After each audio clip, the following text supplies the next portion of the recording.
Bom dia, estamos aqui hoje com o professor Vinícius de Geografia, que vai falar sobre a nossa grande prova nacional que está se aproximando agora nessa semana, sobre as apostas dele em Geografia, tanto física quanto política. Bom dia, professor. Bom dia, tudo bem? Então, em relação à Geografia, é interessante a gente analisar a questão ambiental.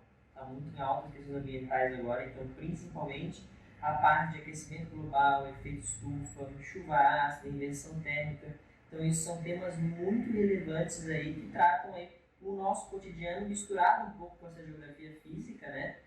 Linkada com a geografia humana. Então, é interessante essa parte. E durante muito tempo, as questões do Enem elas cobravam bastante a parte de agropecuária focada na reforma agrária. Acredito eu que com o novo governo não estando tão focado na parte da reforma agrária, provavelmente essas questões elas não vão mais aparecer. Ou, se aparecerem, vai ter de uma forma mais objetiva e não gerando discussões sobre a reforma agrária. Antes aparecia muito, a questão da reforma agrária era uma das questões que mais caíam no Enem e hoje já não se cai mais tanto. Acredito eu que não vai cair mais. Professor, você acha que terá algum tema mais que gere alguma discussão, não necessariamente governamental, mas sim sobre as nossas políticas e sobre os nossos atos nas questões especificamente de geografia? Então, o Enem esse ano ele vem como uma incógnita para a gente na realidade, né? Essa parte do novo ensino médio, o novo governo, a questão de vários funcionários do MEC, né, pedirem demissão e serem demitidos, então mudou muito a bancada do Enem, tanto o pessoal que vai fazer a prova quanto a galera que faz as novas correções. Então eu acho que o governo não está querendo gerar discussão na prova do Enem. Então, acredito que se cair questões, vão cair questões sociais sobre os outros países. Então, por exemplo, uma questão de Brexit, que vai falar sobre a União Europeia, sabe? Não vai trazer os problemas sociais para a gente.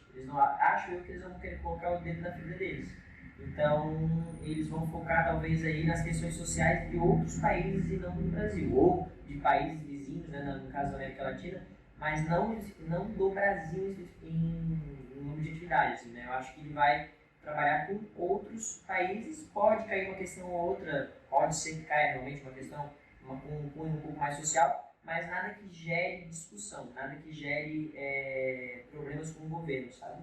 E na sua opinião, quais conteúdos são essenciais você ir para a prova do Enem sabendo na questão da geografia? Migrações, indústria, geografia física na parte da questão ambiental, que eu falei para vocês no início, e também falar um pouquinho da parte agropecuária, não focada na geografia agrária, mas focada aí nas commodities, né, do que o Brasil exporta, importação, exportação, as balanças comerciais favoráveis do Brasil. Isso eu acho interessante. Tá? Então, eu acho que esses são os pontos aí principais para se fazer uma boa prova. Algum assunto atual que a gente deva estar antenado, que possa vir a estar no Enem? Assuntos atuais, é sempre interessante a gente ficar olhando o jornal, né? O Enem é muito legal porque ele traz muitas reportagens de jornais, né? Então tudo que está acontecendo hoje em dia é relevante para o Enem. Como é o caso do Brexit, por exemplo, eu acho que pode ser alguma coisa bem relevante aí para o Enem, muito, muito interessante. Alguma coisa envolvendo a relação dos Estados Unidos com o Brasil, né? Essa relação comercial que eles estão fazendo, essa aproximação, talvez seja alguma coisa interessante, mas lembra que eu não focaria nos problemas sociais. Ficaria na parte internacional mesmo. Muito obrigada, professor. Agradecer já e espero que essa nossa entrevista ajude muitos alunos e que isso faça que você tire uma boa nota em geografia. Obrigado também e contem comigo. Muito obrigada. Olá, eu sou o Felipe, professor de História da Arte do primeiro ano, também dou aula de atualidades no segundo e História Geral no terceiro. E esse ano eu acho que a gente tem uma grande possibilidade de se cobrar no Enem alguma questão sobre estilo gótico, arquitetura gótica, né, por conta do incêndio da Catedral de Notre Dame, e é um estilo que traz a essência do pensamento medieval, né, um pensamento teocêntrico que coloca tudo como sendo determinado pela vontade de Deus, e os arcos ogivais apontando para o céu, direcionando o olhar do espectador, do fiel, para o céu, para Deus, indicam justamente essa submissão, né, do homem à vontade de Deus, esse mundo pré-determinado por Deus. O incêndio da Catedral de Notre Dame faz com que esse tema, obviamente, seja um tema bastante cobrado por várias provas e vestibulares e acredito também pelo Enem. Mas aí tem um outro ponto importante, 500 anos da morte de Da Vinci, o maior ícone do Renascimento, justamente um estilo artístico que veio romper com a cultura medieval, né, e buscar inspiração nos elementos da cultura greco-romana. E ao romper com a cultura medieval, rompe com o último estilo medieval, que é o estilo gótico. Então, a chance de se cobrar estilo gótico e também renascimento, né, Leonardo da Vinci, comparando talvez os dois modelos, é uma chance muito grande. Outro tema bastante recorrente, né, que envolve ali a parte de história da arte, é relacionar, no contexto das vanguardas modernas, ali do início do século XX principalmente, relacionar essas vanguardas e o seu contexto histórico. E aí se torna uma questão tanto do campo das artes, mas também do campo da história, né? Analisar o significado histórico que tem entre determinado estilo e como ele se relaciona com as aspirações daquele contexto.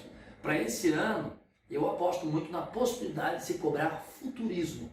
E por que isso? O futurismo foi um estilo que defendeu como princípio estético o movimento, a força, o vigor. Ele surgiu ali na primeira década do século XX, mas mais tarde, com a ascensão de regimes totalitários de direita, como o fascismo e o próprio nazismo, ele foi absolvido pelo próprio discurso nazista, e muitos de seus artistas também encontraram no fascismo, por exemplo, uma espécie de tradição política dessas aspirações estéticas. Eu acho que há uma possibilidade de se cobrar isso por conta da ascensão que nós tivemos recentemente de vários governos de extrema-direita, ou do chamado populismo de direita, ou ainda de uma direita ultraconservadora, principalmente na Europa, né? Nos países ali da parte da Europa Central e também do leste europeu. Por isso, essa tentativa de relacionar o passado com o presente a partir de um pretexto que se encontra na história da arte. Agora, é possível cobrar também as vanguardas que têm, digamos, maior popularidade, né?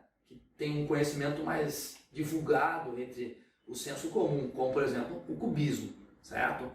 Ou ainda surrealismo, o próprio dadaísmo. Esses estilos artísticos, eles respondem a algumas inquietações típicas de cada contexto. Então, há sempre uma possibilidade grande de cobrarem esses conteúdos também.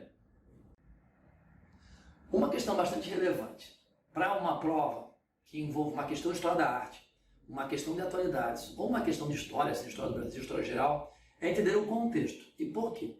Porque a prova do Enem, nessas três áreas que eu citei, atualidade, história da arte, né, artes e história, ninguém vai cobrar decoreba, ninguém vai cobrar a memorização de fatos, mas vai exigir que se consiga relacionar uma determinada fonte, que pode ser iconográfica. Aí a gente poderia ter, por exemplo, uma fonte do campo das artes, uma pintura, por exemplo, ou uma fotografia de algum monumento, de algum exemplar arquitetônico, relacionar com o contexto histórico, fazer uma leitura, né, daquele estilo, por exemplo, artístico, ou, sei lá, daquela obra de arte específica com aquele contexto. A mesma coisa as atualidades.